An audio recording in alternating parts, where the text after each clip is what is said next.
mukunzi w'umurongo wo kwezwa cyangwa se kwezwa cano, reka ngushimire uburyo wongeye gutanga igihe kugira ngo wumve ubutumwa bwiza Imana igiye kutugezaho binyuze mu ijambo ryayo. Uwo igiye gukoresha nk'umuyoboro wo kugira ngo wumve ibyayo nitwa Kayishema Joel. Uyu munsi tugiye kurebera hamwe ikigwa kivuga ngo ineza ntihera. Reka mbere yuko twinjira mu ijambo ry'Imana tubanze dusenge. Data wa twese uri mu ijuru, tugushimiye urukundo rutangaje watugaragarije uhereye Nyagasani mu kuremwa kwacu, ndetse ukarwerekana biruseho ubwo Kristo yatwitangiraga. Ibyo wakoreye ikiremwa muntu cyose, Data mwiza, ni urukundo rwawe ruherekejwe n'ineza itagira akagero. Utubashishe kugira ngo Data tumenye icyo dushakaho mu gihe nk'iki ngiki, kandi amahoro yawe akomeze gutwarana mu bugingo bwacu. Niwerekanwa Uwiteka, wumvira ijambo kimwe nanjye urivuga, twese tuzagira amahirwe yo gusanganira mu izina rya Yesu Umukiza wacu. Amen.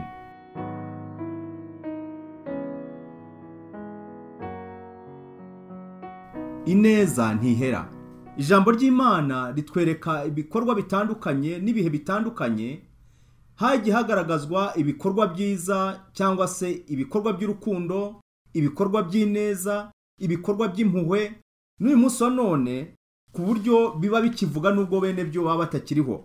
Uyu munsi wa none tugiye kurebera hamwe amagambo atangaje nkurarikira kuyitaho kugira ngo wumve uburyo kugira neza kw'Imana gutangaje. Umuntu w'Imana witwaga Elisa, ubushize twabonye uburyo yatandukanye na Eliya ubwo Eliya yari agiye kujya mu ijuru, kandi isengesho rye avuga ati ndasaba kugira ngo umwuka ukubamo ukuyobora. Icyo gihe abwiraga Eliya nanjye abe muri jye, ndetse ku rugero rw'inkubwe ebyiri. Twabonye uburyo isengesho rye ryumviwe bitewe n'uko yabaye maso akita ku cyo umuhanuzi Eliya yari yamubwiye. Uyu munsi noneho tugiye kureba mbese uyu muhanuzi, uyu muntu w'Imana, ni gute yakomeje gukorana n'Imana mu buzima bwe igihe cyose yarashigaje cyo kubaho. Turarebera hamwe amagambo aboneka mu gitabo cya kabiri cy'Abami igice cya 4. Turahera ku murongo wa mbere tugeze ku murongo wa 7.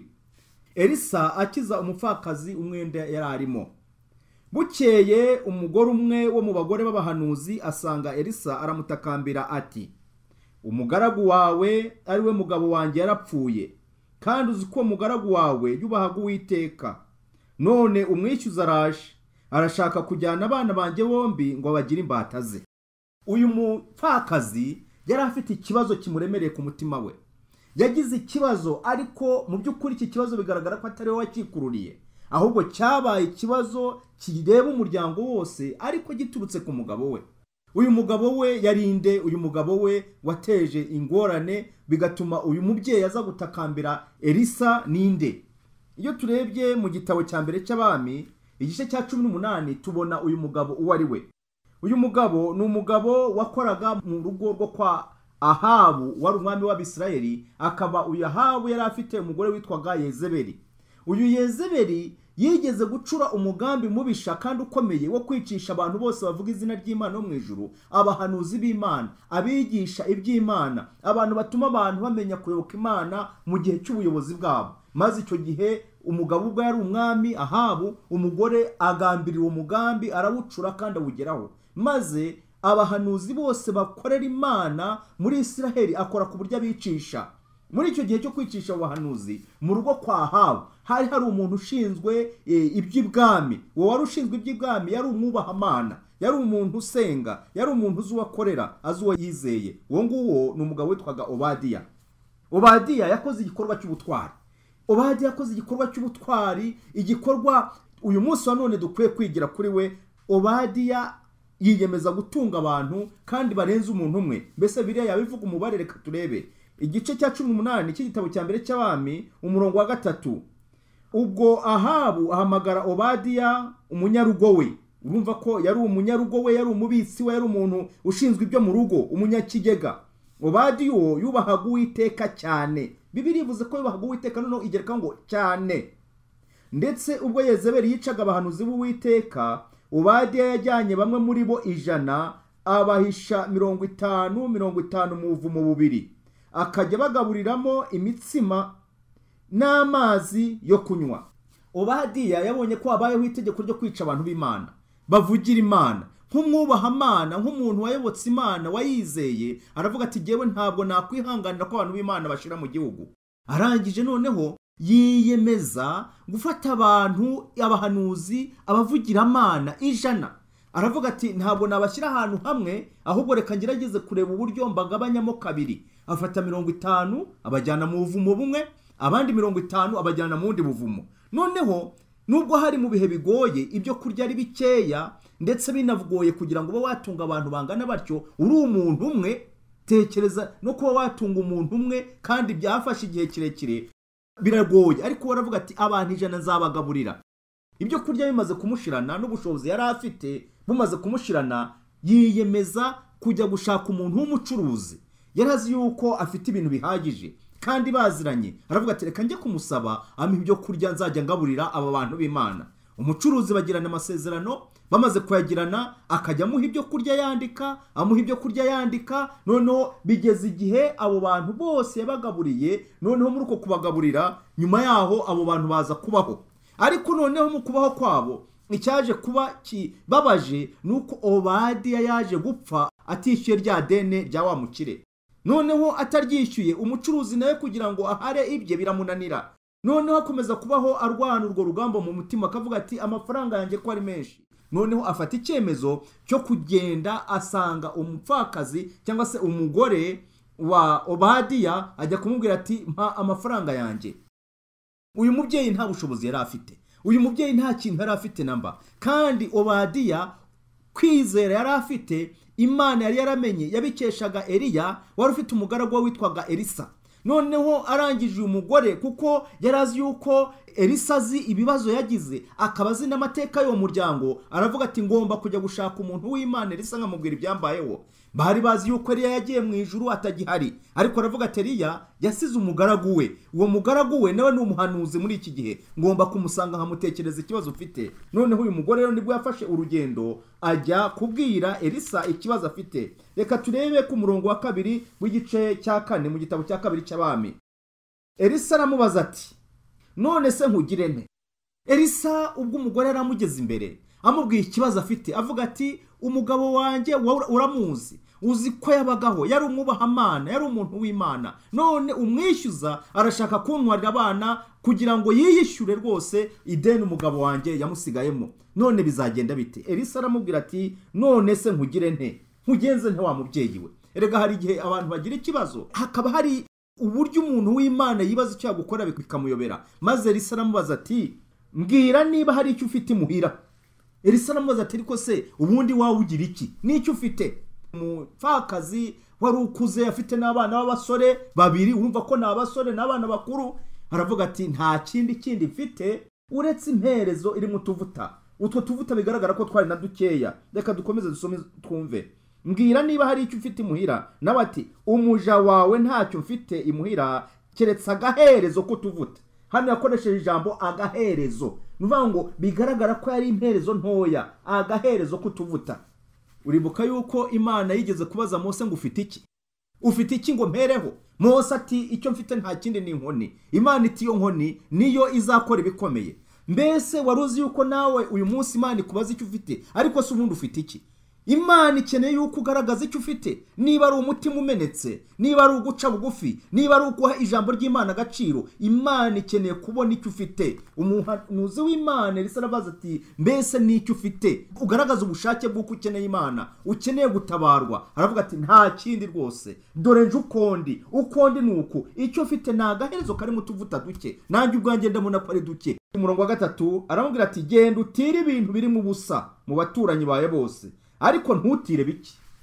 Aramubwira ati genda utire ibibindi, utire ibikoresho biri mu busa, ibintu bibasha gusukwamo, bibasha kujyamo ibimeneka, nuvuga ngo amavuta cyangwa se nkuko wasukamo amazi, maze utire byinshi bishoboka. Uyu mubyeyi yari afite abana 2 b'abasore nkuko twayibonye, kandi wamwishyuza yari ari kuvuga ati aba bana b'abasore ngomba kubajyana bakajya kunkorera, bakaba abacakara banjye, bakabinkorera gahato. Noneho umurongo wa 4 maze winjirane mu nzu n'abana bawe ukinge, utwo tuvuta udusuka muri ibyo bintu byose, ikintu cyose uko cyuzuye ubibike. Uyu mubyeyi ntabwo yajyanye na Elisa, ahubwo Elisa yamubwiye icyo agomba gukora maze arizera. Amaze kwizera ajya gukora icyo yabwiwe. Agiye kugikora noneho urumva gutira ntabwo yatiriye ibindi wenyine cyangwa se ibyo gusukamo ayo mavuta. Ahari bishobora ko twari utugunguru, ahari byabiri ibikoresho runaka bishobora kuboneka, twageranya n'indobo zo muri iki gihe n'ibindi byose, ahari ni amasafuriya manini. Ariko muri icyo gihe ngo ibikoresho byakoreshwaga muri icyo gihe abantu babasha gusukamo nibyo yatiriye, maze abantu bose baramuha kandi bamuha banezerewe. Bigaragara yuko yari afite uko abana n'abaturanyi.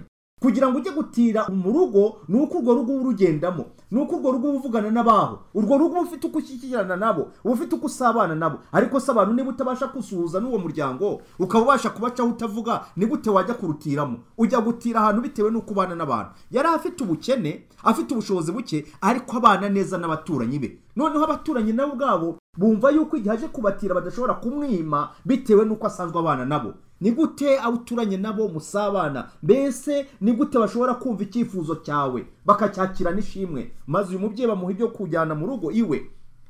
Abana baramutwaza, baraza ajya mu nzu hamwe n'abahungu be, maze bakinga urugi. Kuba Elisa aramubwira ati ukinga urugi. Wibuke ko Yesu Kristo yavuze ati nujya gusenga so ushaka kuganira nawe ujye ujya mu nzu yawe ukinga urugi, so wumva ibyiherereye azakumva. Imana ishaka yuko mu gihe tugomba gusabana nayo no gutegereza ibitangaza byayo no kureba ineza tugirira n'urukundo rwayo, igihe tugiye kubona uko Imana ihindura amateka, ikaduhindura amateka, tugomba kugira umwanya wihariye wo gusabana n'ijuru. Kandi ibiduhuza byose bigakingiranirwa hanze, bikabuzwa umwanya rwose ntibihabwe umwanya. Ahari bishobora kuba ari televiziyo, bishobora kuba ari amafilime, bishobora kuba ari ibiganiro, ahari ni ugusohoka, ahari se ni ingendo zitari ngombwa. Ibintu byose aramubwira ati genda ukinge, ujye mu nzu n'abana bawe, maze urindire urebe icyo Uwiteka gukorera. Uyu mubyeyi yarabyubahirije. Umurongo wa 4, maze winjirane mu nzu n'abana bawe ukinge, utwo tuvuta dusuke muri ibyo bintu byose, ikintu cyose uko cyuzuye ukibike. Hane hawe isezerano ry'uko uko aragenda asuka ayo mavuta buri kintu kirajya cyuzura, kandi aravuga ati ikintu uko cyuzura ukibike. Ahangaha turabona umukino mwiza cyane, uburyo yasukaga utuvuta kidushyiramo. Wibuke cya gihe Yesu atubura amafi, Bibiliya nk'uko bitubwira, ndetse n'imitsima 5 abantu bakarya bagahaga. Naho niko byagendekeye uyu mubyeyi, uko yashyiragamo utuvuta dukera asukaga, amavuta agahita yuzura, akimuka akajya ku kindi kibindi, amavuta akuzura, akimuka akajya ku kindi, amavuta akuzura. Bigeze igihe abwira abana ati genda umbikire mwana wa, umwana akakijyana, undi akabazanya ikindi yasuka, undi nawe agaterura akajya. Reba uwo mukino. Imana yashatse kwabo bana babona kugira neza kw'Imana. Imana yashatse kwako gakiza abana bazabahamya, bagaragaza, babahamiriza abandi uko Imana yabatabaye. Ariko tekereza abasore, umusore wari wumvise itangazo rivugiye mu muryango, rivuzwe n'umuntu ukomeye, ufite ubushobozi, ufite icyo afite kigaragara gifatika, ufite n'ijambo mu bantu, avuga ati ubutaha ninza nzabajyana mu mbere inkorera gahato.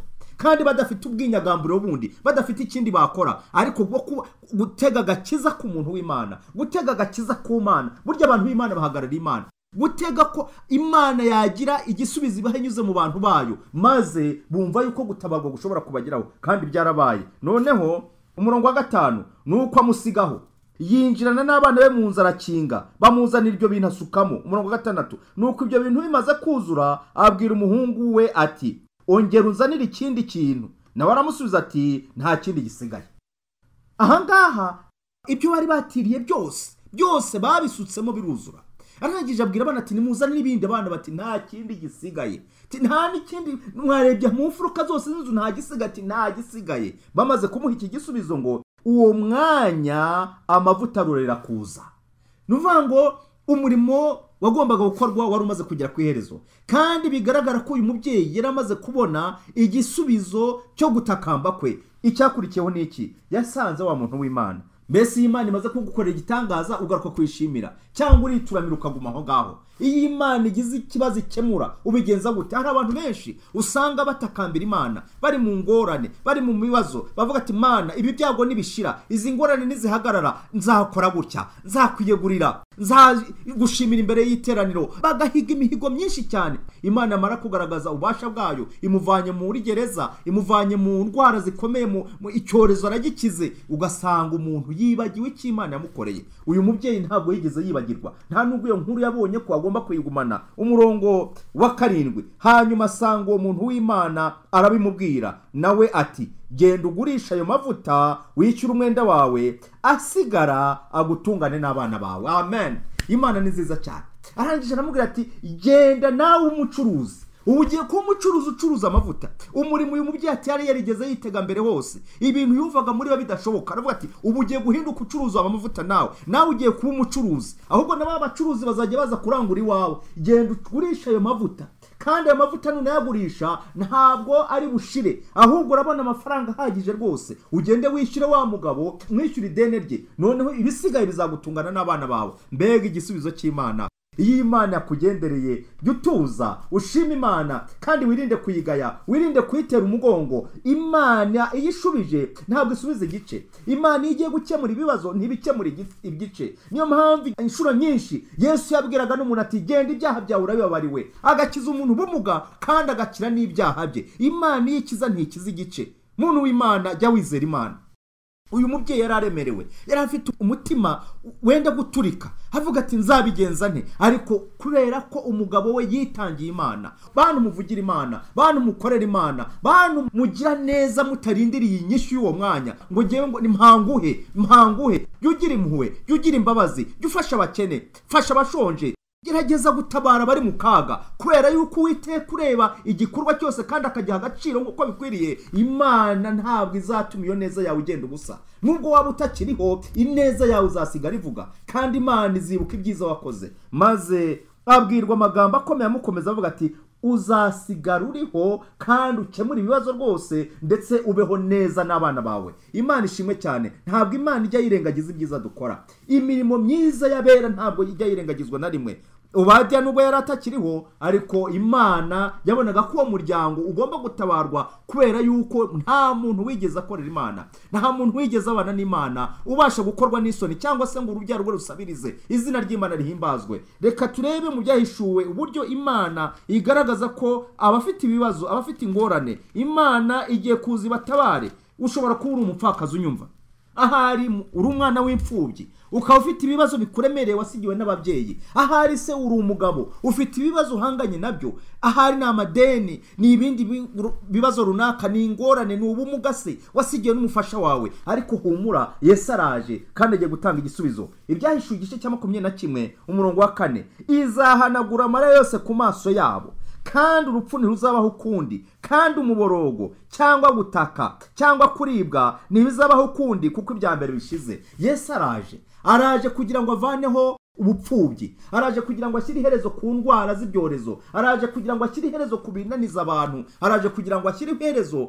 ku nzangano no ku bantu bafite ingorane zibaremereye. Byose araje Yesu abikureho. Izahanagura amarira yose ku maso yabo, kandi urupfu ntiruzabaho ukundi. Yewe wabuze abawe, humura, Yesu araje kugira ngo abapfuye bizeye bazuke. Umuborogo cyangwa gutaka cyangwa kuribwa ntibizabaho ukundi. Ahari uraborozwa n'ibibazo, uraborozwa n'ingorane zitandukanye uhanganye nazo, ariko Yesu araje kugira ngo byose akireho iherezo. Ndagusabira we twabanye, mwe bakurikira ijambo, kugira ngo Imana ikugire neza. Jya ugira neza, umenye ko n'uyu munsi none kuba turiho ni ineza y'Imana, ni urukundo rw'Imana. Ko yaratanze Kristo, urwo ni urukundo n'ineza yayo. Kuba tugihumeka n'ubuntu bwayo ni ineza yayo. N'uyu munsi none nawe gira neza, jya ugira imibereho igira ubuntu, gira urukundo, garagara nk'umuntu ubana n'Imana, ubigisubizo aho kuba ikibazo, maze Kristo niyerekanwa uzabashe kumusanganira. Nibyo ngusabira, nanjye nisabira mu izina rya Yesu. Dusenge. Data wa twese uri mu ijuru, tugushimiye ijambo ryawe. Uri Imana isubiza, uri Imana ikiza, uri Imana y'amahoro. Izina ryawe rihabwe icyubahiro. Tugushimiye uburyo watabaye uriya mupfakazi, kandi tugushimiye n'uburyo Obadiya yitangiye abantu b'Imana. Data mwiza, nta muntu wigeze ajya mu murimo wawe cyangwa se akwiyegurira kandi akagaragaza ko abana nawe aho yaba ari hose, mu mirimo akora, mu ngendo agenda, ahantu hose uwabanye nawe ntabwo azigera akorwa n'isoni, n'urubyaro rwe ntiruzasabiriza. Tugushimira ijambo Mwami, udufashe kugira ngo uhereye none tuba abatwaramucyo, tuba abantu bagendana nawe, tukwerereze, tugaragaze uwo twizeye. Yesu niyerekanwa tuzamusanganire. Nibyo nisabira, sabira n'umuntu wese untigiye amatwi, mu izina rya Yesu Kristo umukiza wacu. Amen.